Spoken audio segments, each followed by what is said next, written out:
Welcome everybody, I'm John Wally, and today we're going into episode 7. I can't believe we're getting this deep into our series already.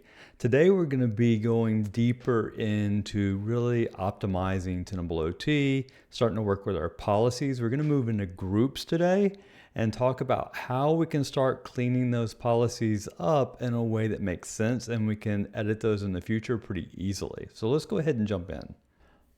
All right, so where we left off, we were talking about events and we were dealing with these external to and external from policies. So we're going to jump in a little bit further in that area and talk about details as far as when we're doing the research, if these are still turning on and off, how can we fix that at even a deeper level? So let's go into events and we'll look at all events.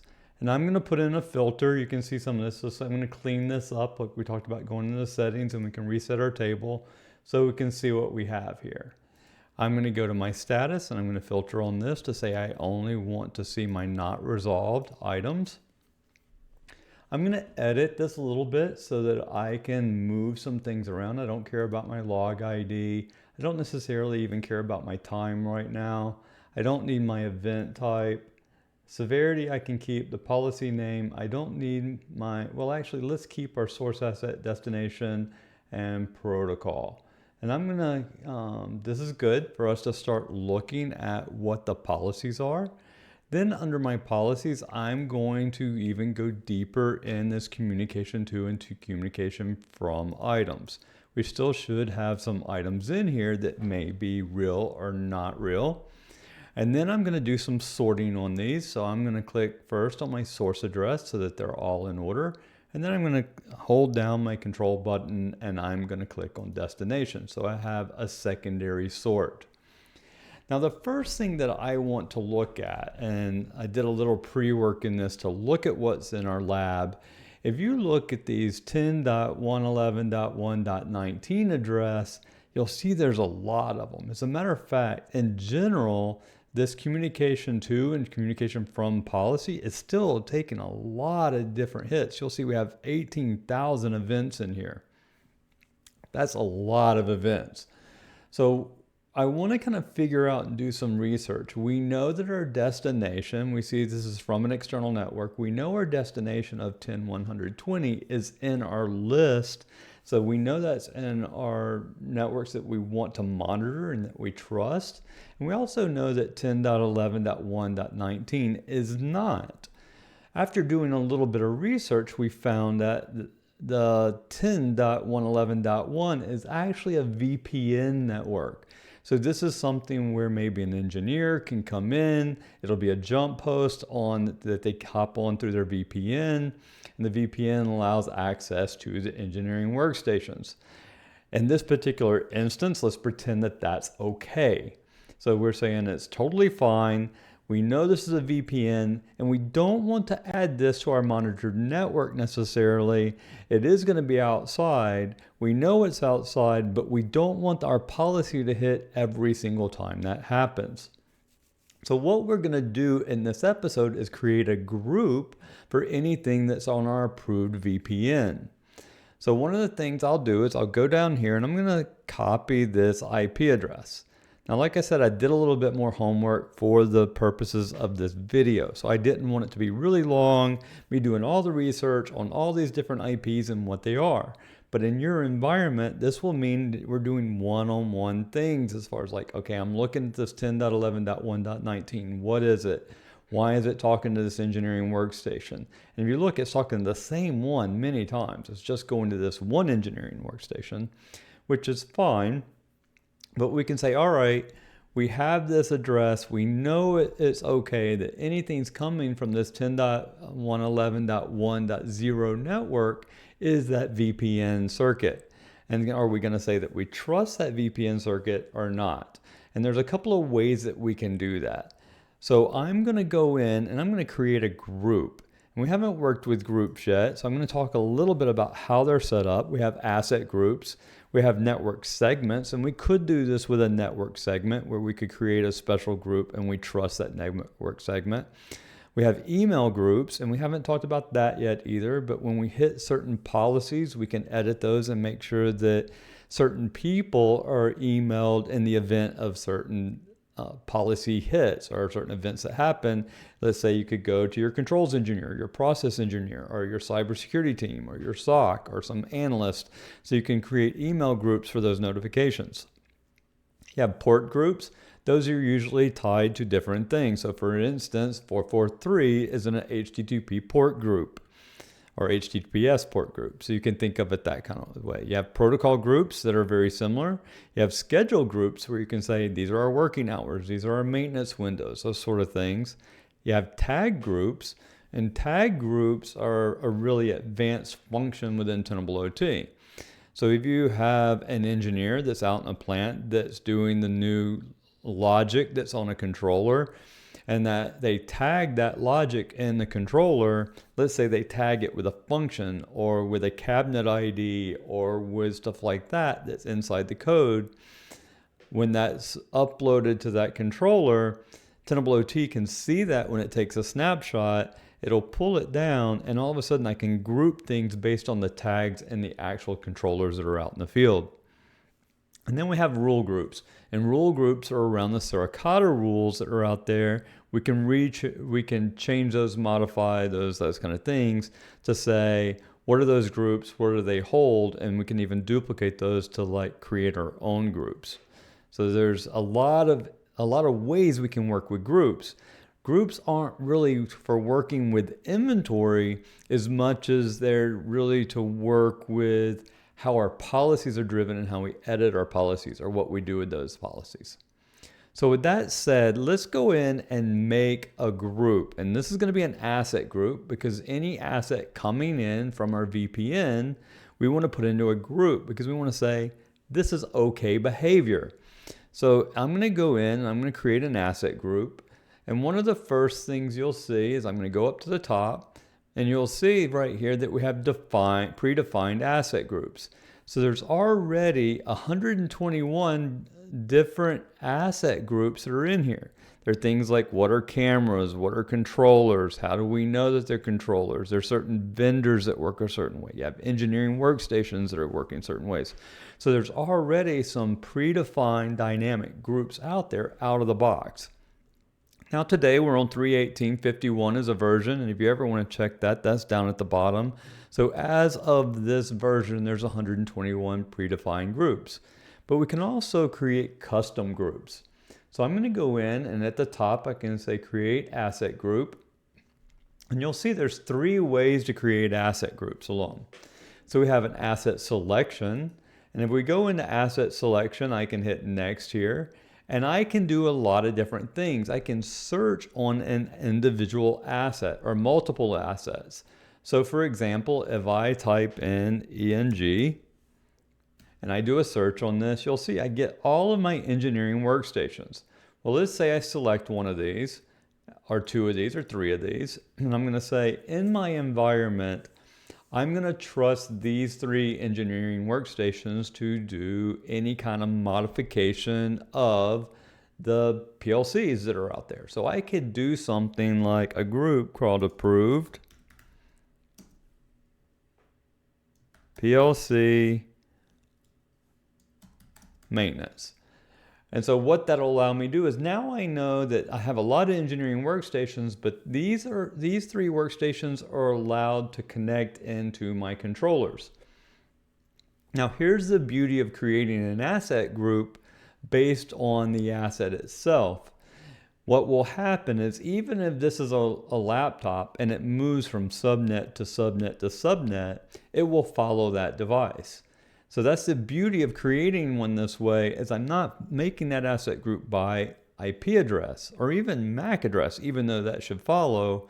The way that Tenable OT grabs an asset, it gives it a unique identifier. And that unique identifier is then what is traced throughout the whole ownership of that device within Tenable OT. So that's the beauty of creating this by an asset group instead of by IP address, because it will follow that device. Now you don't always want to do this. there's times where you don't want to track an asset this way. You want to create a group in other ways. So typically I create an asset group, and I'm going to hit cancel here. Typically when I create an asset selection group is because I want to follow that device no matter where it moves within the organization. I'll be able to track it and I know where it is. And I'm saying it's allowed to talk in the network no matter where it's at, as long as we're tracking that. And I can put that into a group to change my rule set to say that. The second way I can do this is by IP range. And I'm going to click on this one. IP range is really for a single subnet. You would give it a name, like I could call this ICS, and we could know something like all of my 10.2.9.1 through 10.2.9.40 is all of my network equipment. So I could say ICS, network, devices. So what that does is I could say, if you have a very specific IP scheme, like all your .1s are a gateway, or all your 254s are a gateway, or all of my routers are a .10, 11, and 12, whatever that scheme is, you could come in and create a group because you already know the way your IP addressing is, so you know what type of device that is by IP address alone.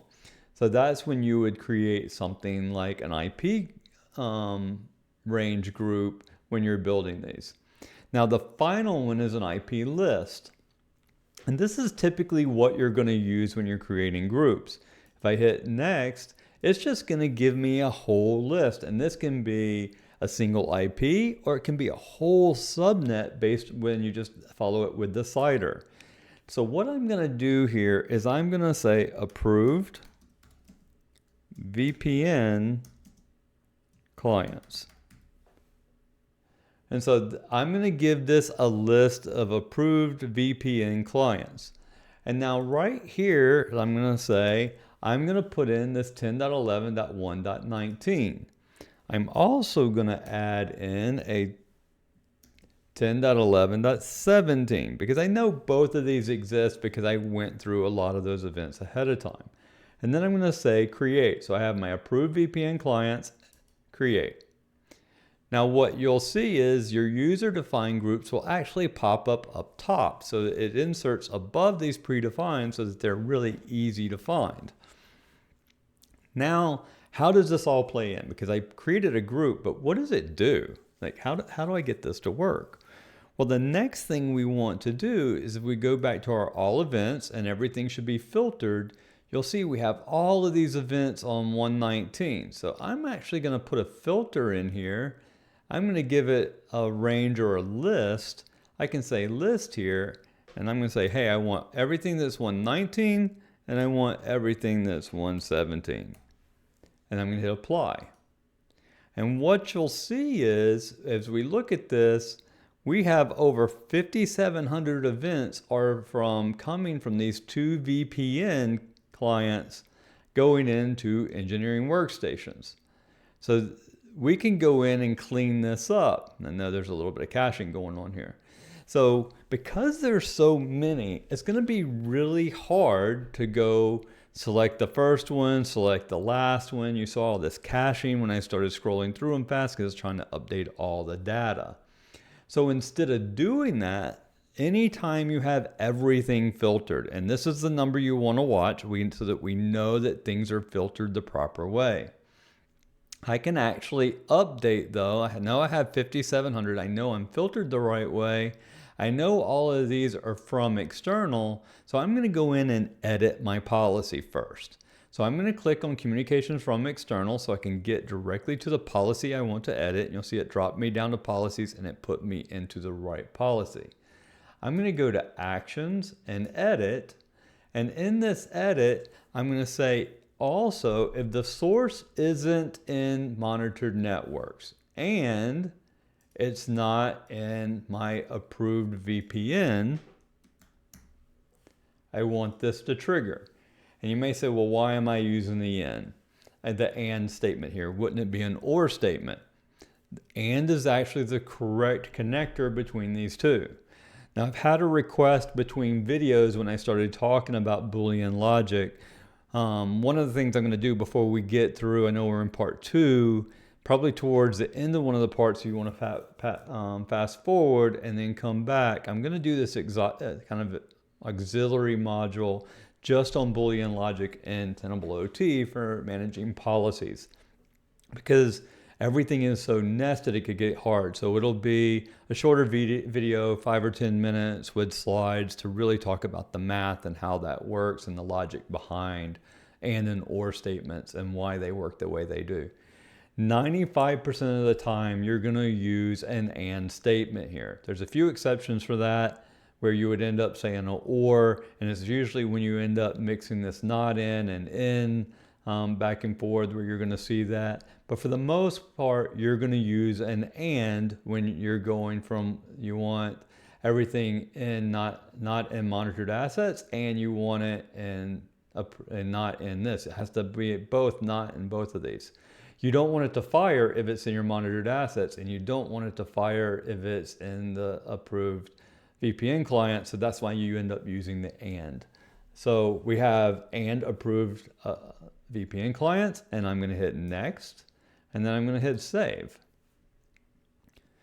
So now we've cleaned this up, and if you look at the policy, we have this not in monitored assets and not in approved VPN clients. So we know that this actually went through and our save was done. We can go ahead and change our status and turn it back on, because we'll see we hit so many of those connections from our VPN that it probably turned itself off. I'm going to go to all events. I'm still filtered on these. I still have the 5761. I'm going to hit resolve all. Now, be very careful with this button. Anything that's filtered on the screen, even if you don't check the box, will be resolved. So that's why I want to draw your attention to this. It is a fast way of doing it. Even if you have multiple pages, you see the pagination that was going on when we were going through these originally. So this is a way that we can select everything, but you want to make sure that everything you have filtered on your screen, you actually want to resolve.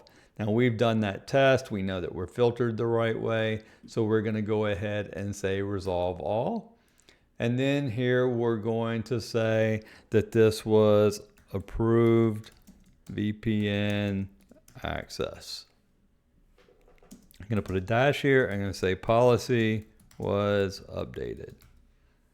So we're good there. I'm going to hit resolve all, and you'll see I even get this warning that says, hey, I have clustered events. It'll all automatically be resolved. That's fine. We know that. We're aware of that. So I'm going to hit resolve all.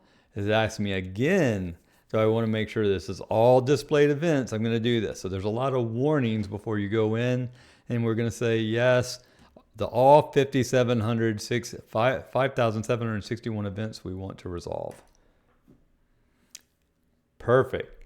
Now the next thing I'm going to do is I'm going to remove my filter from my IP list, and I'm going to say any, and I'm going to apply this.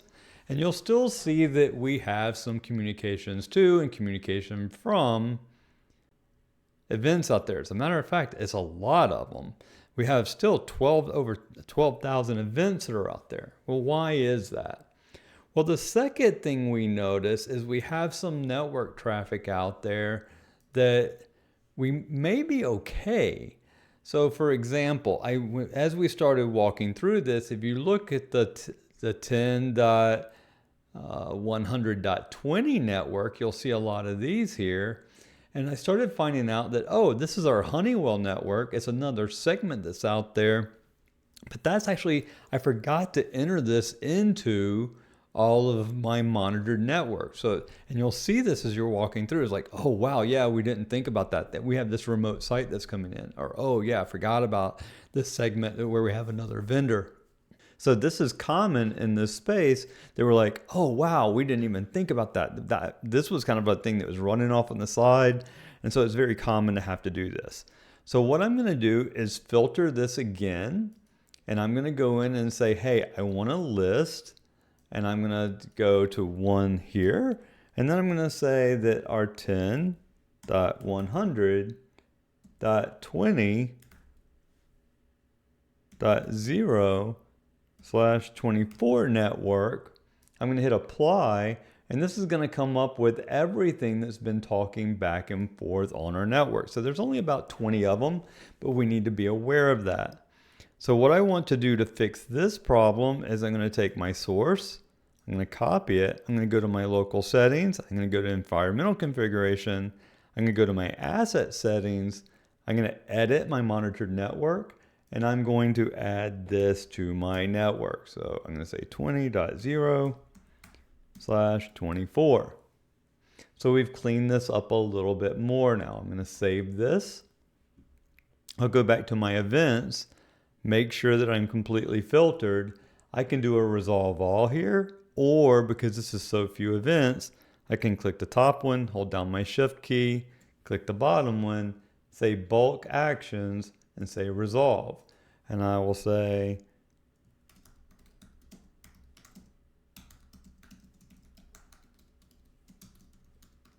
this should have been in our monitored assets.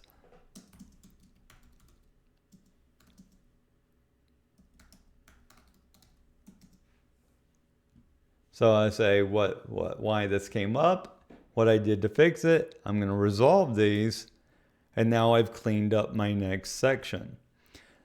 So I'm going to do this a couple more times just so you kind of get the idea of this. There was a couple of others in here. I have a 10.10.11 network that's out there as well. So my 10.10.11 network, I really ended up finding that that was used for DNS. And even though that it was just allowing DNS back and forth, it was really only one device. So I'm going to go look at this just to make sure. So I'm going to say 10.10.11.0/24. I'm going to hit apply. And what you'll see here is we have 11,000 events. But if we look at where all those events are, they're all DNS. And they're all going from one point to another point. So the question becomes, is this a trusted network? And if we want to allow this, then how do we want to allow it? Do we want to say only this single point to point is okay? Or do we want to go in there and say that this is okay from a whole network point of view? So that's what we're really looking for. So I'm going to change the direction of this just to make sure that everything is on a 39. And here we see there's also a 37. So we know we have a 37 in here, and we know we have a 39 in here that's doing all this DNS traffic. So because we're looking at only 2 addresses that are really doing this, one of the things that we want to do is go in and change this in a way that helps us know what this is. So we're going to say, just so we can see some cleanup, we're going to create another asset group. We're going to do it by IP list. I'm going to hit next. And then my IP address here is going to be the 139 and 137 that we saw. So I'm going to say approved DNS. I'm going to put in my address. I'm going to do it again and put in 137 because we saw that as well. And I'm going to say create. Now, I'm going to go back and make sure this was 137, 10.11, 137, and 139. Perfect. So let's check our groups one more time just to make sure that's right as well. All right, so now we have our approved DNS. So I'm going to go back to the here. I'm going to go back and edit my group again. I'm going to go to actions. I'm going to say edit. And here I'm going to say and again. And I'm going to say if this is not in my approved DNS. I'm going to hit next. I'm going to save. I'm going to go to my all events. And now all of my DNS, I put this in both directions to make sure it's clean. I have 11,848 events now. I'm going to go in and say resolve all. And we're going to say approved DNS. And that I updated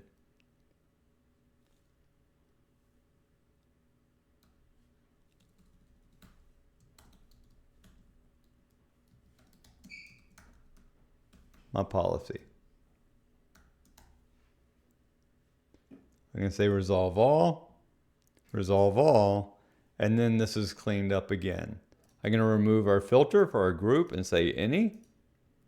And now we're down to a handful of devices. Now the other thing that we need to do, if you look at this 220 address, it's a single address, but you'll see it's talking over BACnet, which probably means this is some kind of gateway. So we could do a couple of things here. We could add a single address, or we could put this into monitored. I would recommend, because we know this is part of our real network, we want to know if anything's talking into this, is now I would suggest adding this single address as an individual gateway to our environment. So we're going to go down to our system settings, environmental asset settings. We're going to hit edit. I'm going to add this single address here, not the whole network, because I know it's a gateway. I'm going to hit save. I'll go back to my events. And now we can take all of these from here down to here,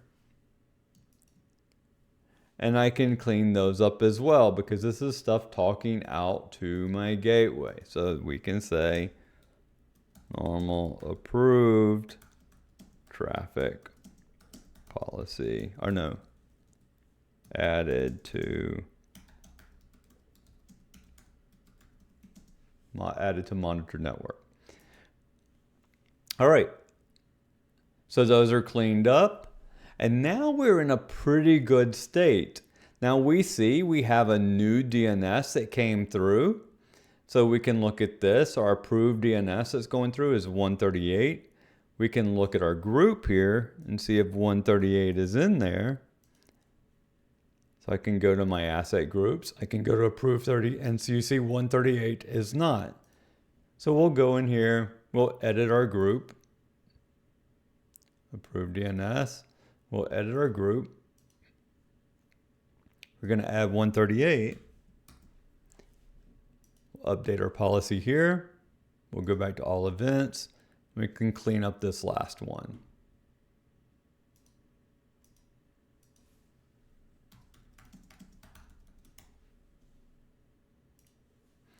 All right, so little by little, this is all getting cleaned up. Kind of the last thing is, hey, should we have NTP talking about across these? And we have a couple of one-offs.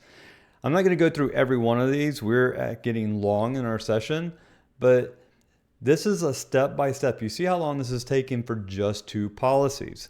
But if we go in and we look at our overall policies, you'll see we still have a lot of policies to work on. So this is going to be a fairly large or long part as we walk through each one of these. I'm not going to go through and do every one of these in the series, but I'm going to do the ones that you're going to resolve differently. So far in this episode, we've talked about how to resolve these based on asset groups. That's really all we've touched on. But in the future, we'll start talking about how to do exclusions, how to change things in your Suricata rules, how to create rule groups around these to fix some of these things that show up under like network threats. So until next time, have a great day. Don't forget to leave comments and like the video. Have a good one.